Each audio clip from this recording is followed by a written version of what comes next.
नमस्ते, मैं अविनाश। आप सबका टाइम एंगल ट्रेडिंग चैनल में स्वागत करता हूँ। जैसे कि लास्ट वीक में मैंने बताया था कि बैंक निफ्टी में बॉटम बनने की पूरी संभावना है। निफ्टी नया नज़दीक सपोर्ट है उसके लिए निफ्टी भी यहाँ से घूमने की पूरी संभावना है। तो उसी हिसाब से हमने देख लिया कि लास्ट वीक में अच्छा सपोर्ट हमको मिला और लेटर हाफ में जैसे कि हमको गुरुवार को न्यूज़ आई कि जीएसटी बढ़ा है, तो एक अच्छा टॉप बना के वापस निफ्टी थोड़ा सा नीचे आ गया। जैसे कि गुरुवार को जीएसटी का न्यूज़ आने के बाद निफ्टी ऊपर गई और नीचे आ गई, तो सबको डर लगने लगा क्योंकि एफआईएस का सेलिंग बहुत ज़्यादा है। तो मैंने जैसे बताया था कि बॉटम में डिस्पाइट इतना सेलिंग होने के बाद भी मैंने बताया था कि यहाँ पे बॉटम बनने का चांसेस है। सिर्फ इतना हुआ कि बैंक निफ्टी ने उतना परफॉर्म नहीं किया, लेकिन बैंक निफ्टी ने वही बॉटम जो लास्ट फ्राइडे का लो था उसको प्रोटेक्ट करने की पूरी तरह कोशिश की। और उसकी वजह मैंने बताई थी कि यहाँ पे आप देखेंगे कि एक बड़ी मूवमेंट आने के बाद जो रिट्रेसमेंट आया था उसका जो पॉइंट था वो पकड़ में वो बहुत इंपॉर्टेंट पॉइंट है। वहां पे थोड़ा सा प्लस माइनस होके निफ्टी ऊपर आने की पूरी संभावना है करके मैंने बताया था, और ऊपर से गैप भी था। तो इसी हिसाब से निफ्टी में भी और बैंक निफ्टी में भी गैप का एक बहुत बड़ा सपोर्ट था, क्योंकि ये बायर की गैप है। आप देखेंगे जैसे कि निफ्टी में मैंने बताया कि ये गैप जो बनी थी वो बाय मूवमेंट के लिए बनी थी और उसके बाद ऊपर की तरफ टिकी हुई है, जहां से ऊपर आप देखेंगे गैप होने के बाद अपर लेवल जो है अभी भी इंटैक्ट है, ऊपर की लाइन जो है वो इंटैक्ट है। जैसे कि गैप में ऐसे होता है कि नीचे के साइड में मतलब यहां से ये गैप जोन जो है ये दर्शाता है कि यहां पे बायर मौजूद है और वो बायर यहां पे काम कर रहा है, यहां पे भी काम कर रहा है।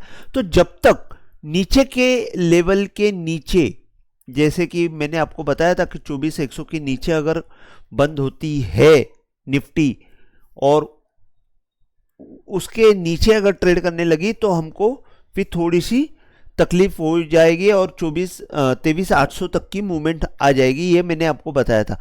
लेकिन निफ्टी में नौबत ही नहीं आई, वहां से हमको ऊपर की तरफ ही लास्ट वीक में मूवमेंट मिली। तो गैप बहुत अच्छा काम कर रही है और यहां से अगर आप देखते हो तो ऊपर की तरफ आने के बाद ऊपर ये जो पीछे 14 तारीख को जो गैप हुआ था, 14 और 18 तारीख को ओपन ही ऊपर हुआ, तो वो गैप जो है यहाँ पे एक्चुअली प्रॉब्लम ये हुआ था कि यहाँ पे बायर का गैप हो गया और उसके बाद सेलिंग आ गई, और सेलिंग आने के बाद ये सेलर की गैप कन्वर्ट हो गई। जैसे कि सेलिंग आ गई तो बायर यहाँ से निकल गया, लेकिन ये सेलर जो है ये सेलर अभी भी इंटैक्ट है, लेकिन यहाँ पे बड़ा बायर जो है वो उसको मूवमेंट को डिफेंड कर रहा है। और यहाँ पे ऊपर में क्लोजिंग जैसे ही आपको ऊपर की तरफ की मतलब 24,860 के ऊपर क्लोजिंग मिलके जब भी ऊपर की तरफ निकल जाएगी, ये निफ्टी आपको 25,250 की तरफ आती हुई दिखेगी। आपको सिर्फ इतना ध्यान में रखना है कि 24,870 के ऊपर बंद आवे और उसके ऊपर मूवमेंट आ जावे, तो फिर आपको कंफर्म 25,250 तक की मूवमेंट मिल सकती है। और इन दैट केस आपको ये अभी जो कैंडल है उसका लो का स्टॉप लॉस रखना चाहिए, जैसे कि 24,600। तो 24,600 का अगर आपने स्टॉप लॉस रख दिया तो आपको 25,250 तक की मूवमेंट मिल सकती है। ये मैं आपको गैप थ्योरी से एक्सप्लेन कर रहा हूं, लेकिन जैसे कि हम लोग ने लास्ट वीक में देखे थे कि डाउनवर्ड टाइम एंगल जो आ रहा है टॉप से, जो 27 सितंबर 24 के यहां से डाउनवर्ड टाइम एंगल आ रहा है, वो भी यहां पे सपोर्ट कर रहा है। और वहां उसने तो पहले ही बाय सिग्नल जनरेट किया है और वो यहाँ पे पूरी तरह सपोर्ट कर रहा है। तो जब तक निफ्टी आपको 24,100 के नीचे क्लोज नहीं होती तब तक निफ्टी में नीचे के साइड में डरने की जरूरत नहीं है। ऊपर की साइड में मूवमेंट आने की ज़्यादा संभावना है, ऐसा मेरा मानना है। और ये जो है टॉप से जो हमको डाउनवर्ड टाइम एंगल डाला हुआ है वो पूरी तरह सपोर्ट कर रहा है। अभी रिसेंट जो टॉप है उससे अगर मैं डाउनवर्ड टाइम एंगल डालता हूं तो वो जैसे ही उसका ही टारगेट 25,250 है, और जैसे 25,250 क्रॉस हो जाएगा हमको वापस एक फ्रेश मूवमेंट ऊपर की तरफ मिलेगी, और इन दैट केस हमको टारगेट जो रहेगा वो 26,000 के आसपास, मतलब आपको 25,700 के आसपास की एक फर्स्ट मूवमेंट मिलेगी और उसके बाद ऊपर की मूवमेंट मिलेगी। तो ये मैंने आपको पॉजिटिव पिक्चर तो पूरी तरह बताया हुआ है।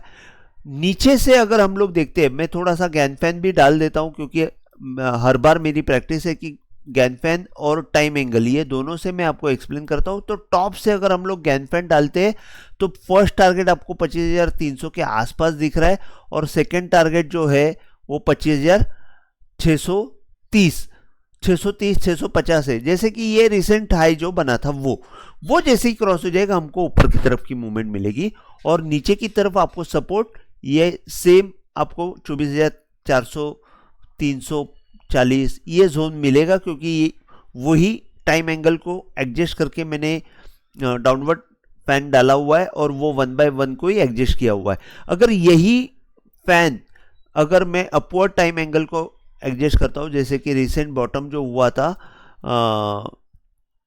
7 अप्रैल को, उसके बॉटम से जो टाइम एंगल निकला है उसको अगर मैं ये मैच करता हूं तो आप देखेंगे अगेन यहां पे 1/4 में जाके यहां पे मूवमेंट अटक गई। आपको मैं थोड़ा सा जूम करके बताता हूं कि जैसे आप देखेंगे 1/4 के नीचे आया। मैंने यहां पे भी बताया था कि ये 24,100 में 1/3 का भी सपोर्ट है, तो 1/3 जब तक टूटा नहीं है तब तक सेलिंग आएगी नहीं। तो ये 1/3 वैसे ही भी इंटैक्ट रहा, ऊपर की तरफ 1/4 थोड़ा सा अटका रहा है। जैसे ये 1/4 क्लियर हो जाएगा आपको ऊपर की तरफ मूवमेंट आती हुई दिखेगी। तो गैन फैन से भी मैंने आपको और टाइम एंगल से भी एक्सप्लेन किया, और गैप थ्योरी से मैंने आपको क्लियर कट एक्सप्लेन किया। मेरा क्लियर कट ये मानना है कि जब तक हमको 24,000 अगर शॉर्ट टर्म में देख रहे तो 24,621, तो आपको मैं इतना ही बोलूंगा कि 24,600 के नीचे अगर वापिस अगर बंद देता है और वहां से नीचे अगर हमको मूवमेंट मिलती है तो थोड़ा सा वीकनेस महसूस होगा, जो आपको 24,100 तक भी लेके जा सकती है।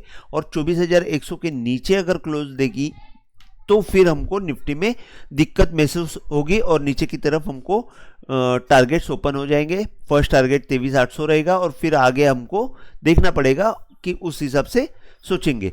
तो यहां पे आपको सिर्फ मैंने आपको ऊपर की तरफ का ही टारगेट बताया और नीचे की तरफ का रिस्क बता दिया।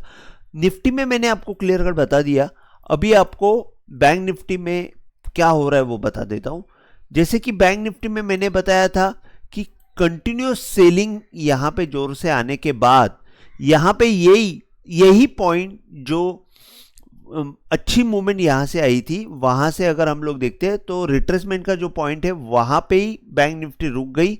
और सेकेंड थिंग, बैंक निफ्टी का जो बायर गैप था वो बैंक निफ्टी ने तोड़ा था और नीचे की साइड में क्लोजिंग दी थी।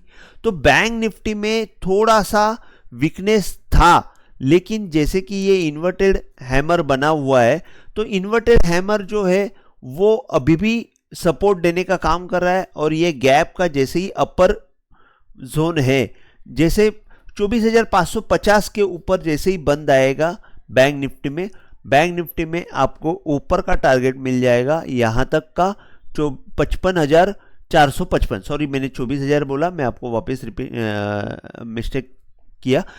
54,550 के ऊपर जैसे ही बंद आ जाएगा निफ्टी में, बैंक निफ्टी में आपको 55,500 तक का टारगेट आराम से मिल सकता है। मतलब यहां से 1000 पॉइंट का एक रैली मिल जाएगा और नीचे में आपको 54,000 का स्टॉप लॉस रखना पड़ेगा। तो बैंक निफ्टी में पॉजिटिव मूवमेंट आने के लिए आपको 54,550 के ऊपर बंद आना बहुत जरूरी है। अगर हम लोग टाइम एंगल से देखते हैं तो गैप से मैंने ये बता दिया कि ऊपर की तरफ का आना चाहिए, क्योंकि ये सेलर की गैप बनी है। जब तक सेलर बायर में कन्वर्ट नहीं होता है तब तक हमको ऊपर में मूवमेंट बैंक निफ्टी में आना मुश्किल है। लेकिन जिस हिसाब से मुझे ये लग रहा है कि यहां पे ये कंसोलिडेशन हुआ है तो बैंक निफ्टी में ऊपर की मूवमेंट आने की तैयारी है और 500 तक की मूवमेंट आने की पूरी तैयारी चल रही है। तो मैं यही बोलूंगा कि दोनों निफ्टी बैंक निफ्टी में आपको बॉटम बनने की पूरी तरह पॉसिबिलिटी है और यहां से हम लोग अपवर्ड मोमेंटम देख सकते हैं। अगर हम लोग अपवर्ड टाइम एंगल जो बैंक निफ्टी में देखते हैं, लास्ट ईयर का इलेक्शन हाई से अगर अपवर्ड टाइम एंगल डाला तो वहां से अगर मैं गैनफैन डालता हूं तो आपको दिखेगा ये 1/3 का सपोर्ट कर रहा है। और मैं आपको हमेशा बोलता हूं कि 1/3 अगर टूटा है तो ही सेलिंग दिखेगी, तब तक दिखेगी नहीं। और 1/3 सेम लेवल पे ही सपोर्ट कर रहा है जो 54,500 के आसपास। तो जब तक 54,500 का नीचे अगर आपको बंद नहीं मिलता है, जब तक 500 के 53,000 ये है 53,500 के नीचे जब तक बंद नहीं मिलता है तब तक हमको बैंक निफ्टी में डरने की जरूरत नहीं है। आपको बाई की पोजीशन आप इंटैक्ट रख सकते हो और ऊपर की तरफ का टारगेट रख सकते हो, लेकिन आपको स्टॉप लॉस रखना है 53,350। उसके नीचे बंद जैसे ही आएगा आपको छोड़ देना है। फिर बैंक निफ्टी में वीकनेस महसूस होगी और आपको नेक्स्ट टारगेट जो आएगा वो करीबन आपको 52,500 के आसपास आ जाएगा। तो बैंक निफ्टी में थोड़ा सा वीकनेस है, लेकिन पूरी तरह संभावना है कि ऊपर की तरफ मूवमेंट आने की पूरी तरह संभावना है। निफ्टी में एक अच्छी मूवमेंट आने की भी संभावना है। तो ऑल इन ऑल मैंने सिर्फ इतना ही लिखा है कि बॉटम बनने की पूरी तरह संभावना है दोनों में।